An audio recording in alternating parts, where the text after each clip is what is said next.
From coffee fields to revolution, Burundi's real independence story. Tucked between Rwanda, Tanzania, and the Congo, Burundi may be small, but its history is anything but quiet. Behind the lush hills and winding rivers lies a story of foreign domination, class exploitation, and the quiet power of everyday people who shaped a nation's path to freedom. In the late 19th century, Burundi was pulled into the jaws of European imperialism. First came the Germans. After World War I, the Belgians took over under a League of Nations mandate. These weren't just new rulers, they were new landlords, tax collectors, and social engineers. The Belgians ruled indirectly, using the existing monarchy and noble class, the Ganwa, as middlemen. But beneath this thin elite layer were the masses: peasants, porters, women, herders, Hutu, Tutsi, and Twa, whose lives were defined by hard labor, hunger, and heavy taxation. Under colonial rule, Burundian workers were forced into cash crop economies, especially coffee. But they didn't get paid like workers. They were conscripted like serfs. Roads had to be built, men were rounded up, coffee needed harvesting, labor was extracted through force. Even in the mineral-rich regions, workers in salt and tin mines faced brutal conditions, often without medical care or fair wages.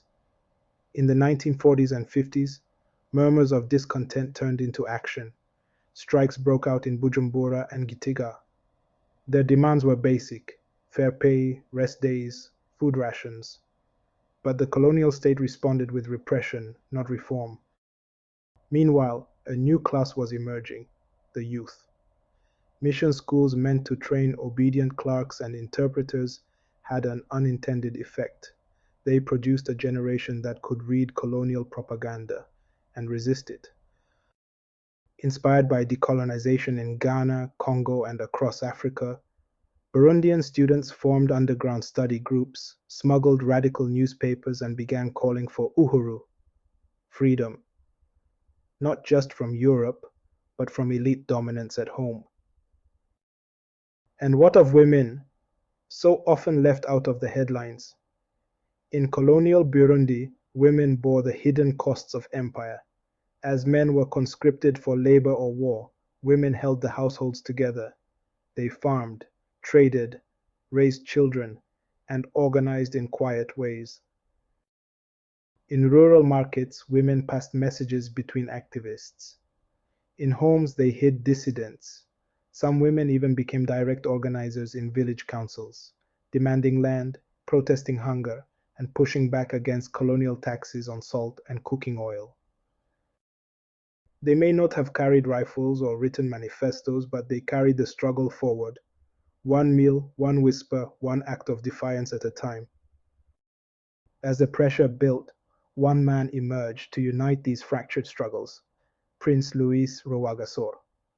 The king's son, but a rebel at heart, Rwagasore broke with the aristocracy, ate with peasants, and formed UPRONA, a nationalist party built on unity, socialism, and anti-colonial resistance. In 1961, Burundians voted overwhelmingly for UPRONA. Farmers walked for days to cast their votes. Youth groups sang freedom songs in the hills. Market women donated earnings to fund campaigns. For the first time, power was within reach of the people. But colonialism doesn't let go easily. Just weeks after the election, Rwagasore was assassinated, a blow orchestrated by rival elites and colonial sympathizers. Burundi gained independence in 1962, but the dream of unity and justice was already under threat. Still, Burundi's path to independence was paved not by generals or kings, but by the workers who protested, the youth who organized, and the women who resisted in silence. It's a story of class struggle, yes, but also of dignity, solidarity, and the enduring power of ordinary people. This is Untold Africa. Subscribe for more hidden histories from the African continent, told through the eyes of those who lived it.